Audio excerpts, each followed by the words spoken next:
So as I mentioned, we've structured Ceres Insights and the Art Station at a 50-50 partnership.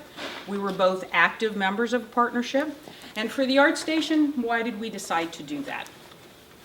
Well, first off, it just meant that there were two of us to shoulder the burden. It also meant that two of us were contributing financially to the business. It also meant that we both could bring our knowledge and our energies to that business.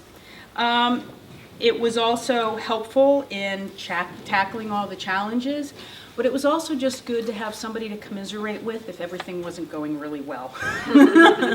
So what is the Art Station? So we brought you a couple of samples, but the Art Station is essentially a do-it-yourself art studio. So we have a whole selection of camps, classes, and parties that are instructor-led. So we'll walk you through step by step how to paint a painting.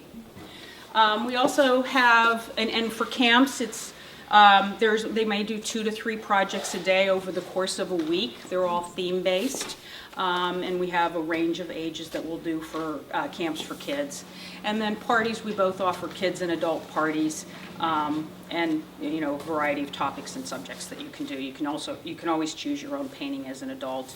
And of course, all the adult painting comes with 2 glasses of wine because as adults, we need additional inspiration. The other thing we have as part of the Art Station is something called Open Studio, where you can come in and you can make candles, you can make soap, you can paint objects or paintings on your own. So these are not instructor-led. These are just work done independently.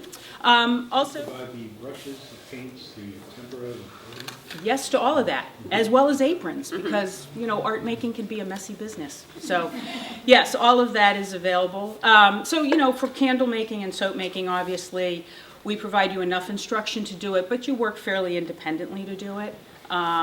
For Open Studio. In Open Studio, you don't need to register. You can just come on in and with your kids or what have you, and spend some time making some art. Go ahead. Sorry. That's a drastic change from business. You think so? Marketing. What led to that? Well, both Julie and I have some art in our background. I've always kind of done art. Julie actually owned a candle making business out of her house. I think we were both just kind of burned out a little bit of corporate America, and we thought, you know what, this is going to be a happy place. People can come in of all ages, they can create something, they can have fun. So we really fell in love with the idea of it. So we own this art studio. We'd already owned this consulting business before, and we were 50-50 to begin with. So we split the profits 50-50. But then the nature of that business was very sales-oriented. So maybe Gigi brought in more deals than I did, and I did more things in the background. So we had to kind of revisit our relationship to say, does that feel equitable? So I think even what you start off with as a partner, being open to reevaluating and being objective to say, okay, well, at this point in my life, maybe I should scale back. How does this affect the partnership? So this gets back to kind of the infrastructure and just really, really thoughtful about where you're at in your life. So I will say there's 3 areas that I would encourage everyone to be really thinking about. I think you need to have a really honest conversation with yourself and be able to have a candid conversation with your partner before you get started. The honest conversation with yourself is, as Julie mentioned, what are your expectations regarding work-life balance? Family situations clearly impact the amount of time you'll have available. It's just, the nature of life.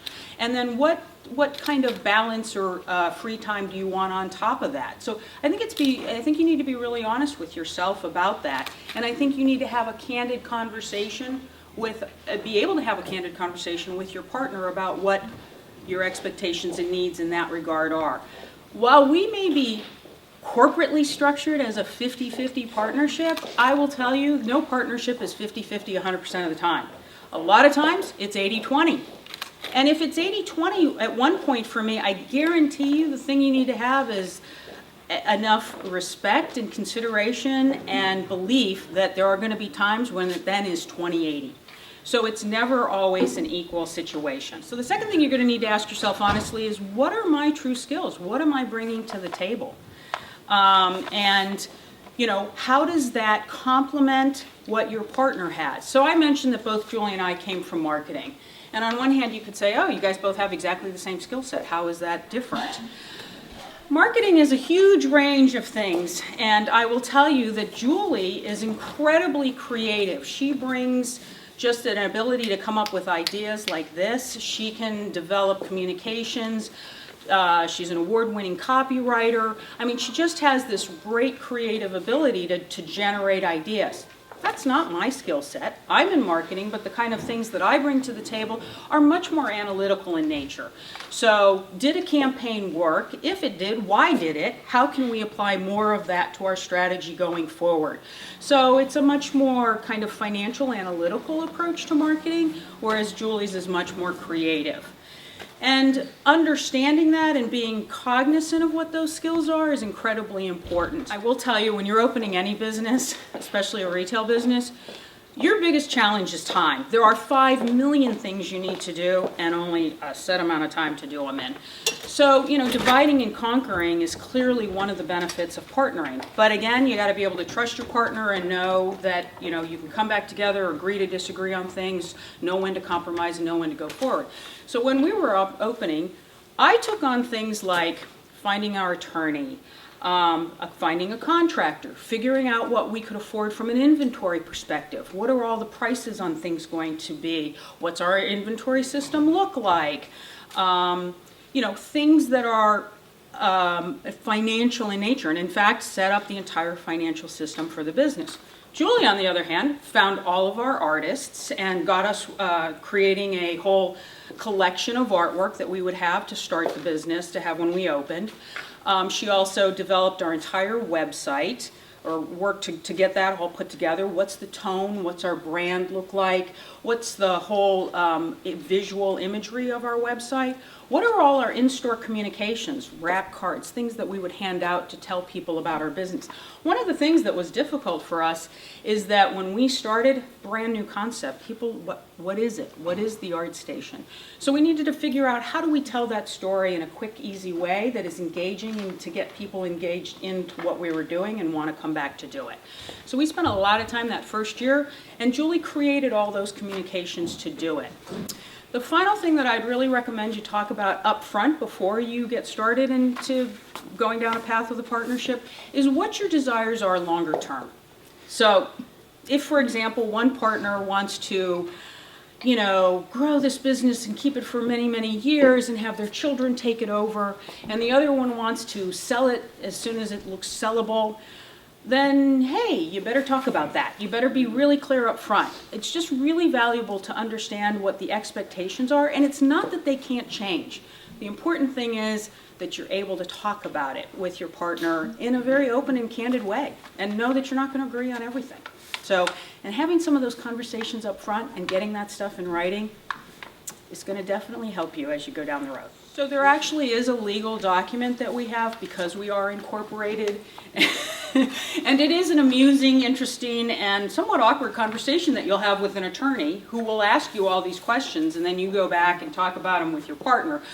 The awkward part is not with your partner, it's when the attorney asks you all these things and the light bulb goes off in your head like, oh, hadn't covered that. It's like a will, right? It is like a will. Estate planning.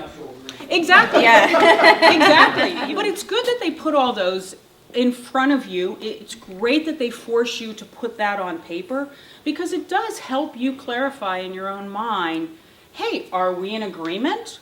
Are we not in agreement? If we're not in agreement, where's our compromise position?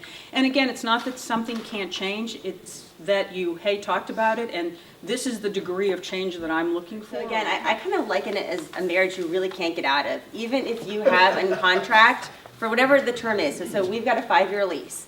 Theoretically, we could buy each other out, but the actuality of one of us, we already invested our life savings in this business, the actuality of us having that opportunity to buy each other out is just theoretical. So it's on practice, this really thinking through, is this somebody I can work with for the next X amount of time? And what's the reality if I really do want to get out? What are my paths?